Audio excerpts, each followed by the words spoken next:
क्या भारत के संविधान में आदिवासियों का कोई धर्म लिखा हुआ है या फिर आदिवासियों को आरक्षण इसीलिए मिला क्योंकि वो हिंदू हैं? ये दो ऐसे सवाल हैं जो अक्सर बहस खड़ी करते हैं, कंफ्यूजन पैदा करते हैं। एक तबका कहता है कि संविधान ने आदिवासियों को हिंदू माना और इसीलिए उन्हें आरक्षण मिला है, जबकि दूसरा तबका इस बात को सिरे से खारिज कर देता है। इसलिए आज के वीडियो में हम जवाब तलाशेंगे इन दो सवालों के, प्रामाणिक जवाब, और वो भी संविधान की किताब खोलकर। नमस्कार और जोहार स्वीकार कीजिए। मैं हूं पुनीत कपूर और द अनकट स्टोरीज में आपका एक बार फिर स्वागत है। शुरुआत पहले सवाल से, और बाकायदा संविधान की किताब हमने अपने मोबाइल में खोली हुई है। ये डिजिटल जमाना है। भारत सरकार की वेबसाइट में बाकायदा भारत का संविधान दिया गया है। तो भारत के संविधान की किताब खोलकर हम इन दो सवालों के जवाब तलाशेंगे कि क्या भारत के संविधान में आदिवासियों का धर्म हिंदू लिखा है और क्या इसी वजह से उन्हें आरक्षण मिला हुआ है। शुरुआत पहले सवाल से, क्या भारत के संविधान में आदिवासियों का कोई धर्म लिखा हुआ है क्या?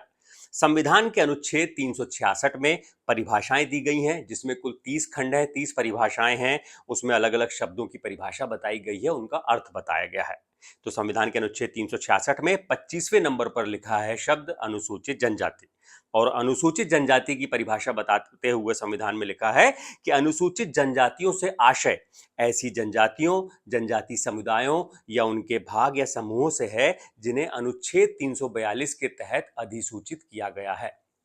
परिभाषा में साफ तौर पर यह लिखा है कि संविधान में अनुसूचित जनजाति की परिभाषा में 342 के तहत जिन्हें नोटिफाई किया जाएगा वो अनुसूचित जनजाति मानी जाएंगी, और इसमें कहीं भी किसी धर्म का जिक्र नहीं है कि आदिवासी उन्हीं लोगों को माना जाएगा जो इस धर्म को मानने वाले होंगे या उस धर्म को मानने वाले होंगे। सीधे और साफ शब्दों में लिखा है कि संविधान के अनुच्छेद 342 के तहत जिस आदिवासी समाज को अधिसूचित किया जाएगा, नोटिफाई किया जाएगा, उन्हें अनुसूचित जनजाति माना जाएगा।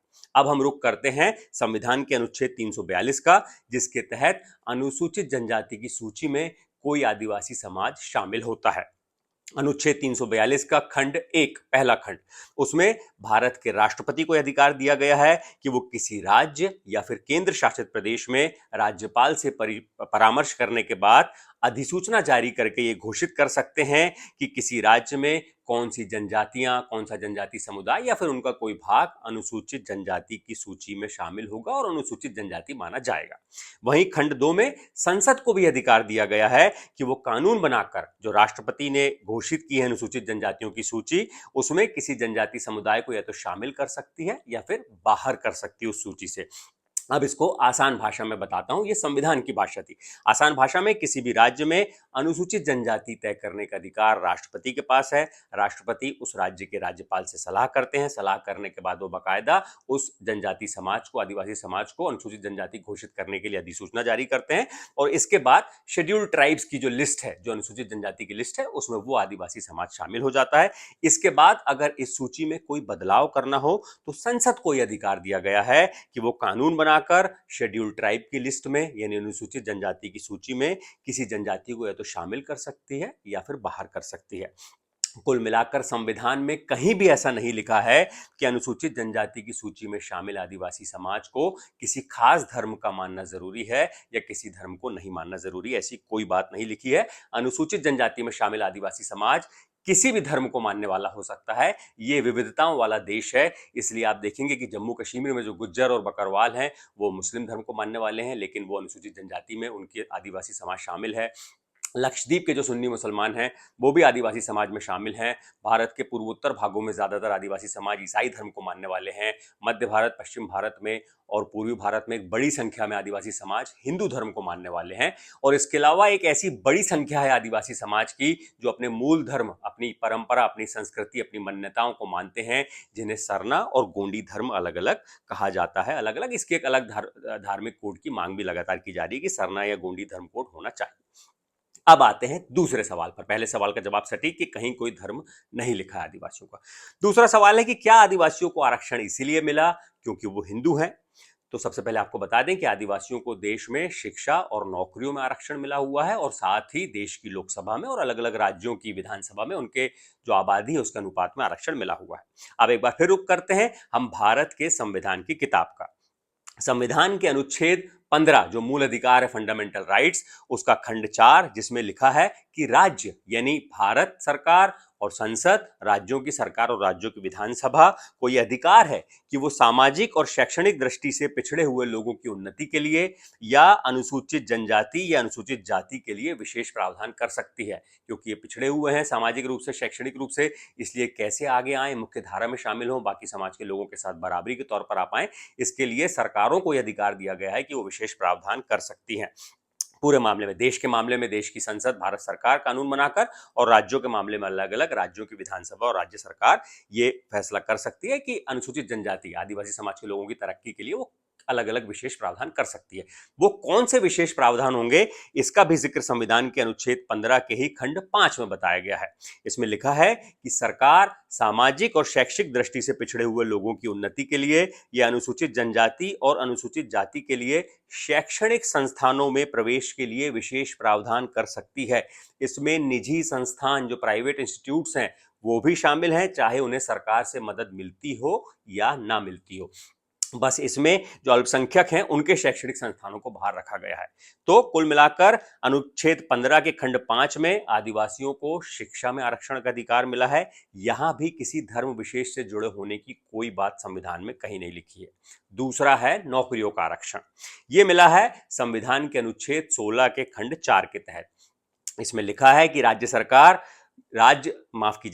यानी सरकार, भारत सरकार, संसद, राज्य की सरकार या विधानसभा पिछड़े हुए नागरिकों के किसी वर्ग के लिए नौकरियों में आरक्षण का प्रावधान कर सकती है अगर सरकार को लगता है कि सरकारी नौकरियों में उन्हें पर्याप्त प्रतिनिधित्व नहीं मिला हुआ है, तो वो आरक्षण का प्रावधान कर सकती है। इसी के साथ अनुच्छेद 16 के खंड 4 में अनुसूचित और जाति और जनजाति के लोगों के लिए प्रमोशन में आरक्षण भी सरकार दे सकती है, ये भी बात लिखी हुई है।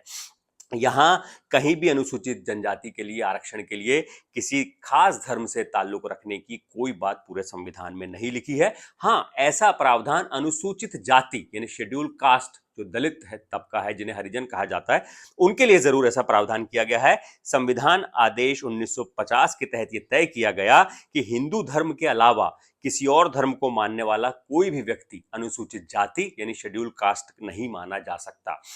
बाद में 1956 में से सिख धर्म को शामिल किया गया और 1990 में से बौद्ध धर्म को भी शामिल किया गया।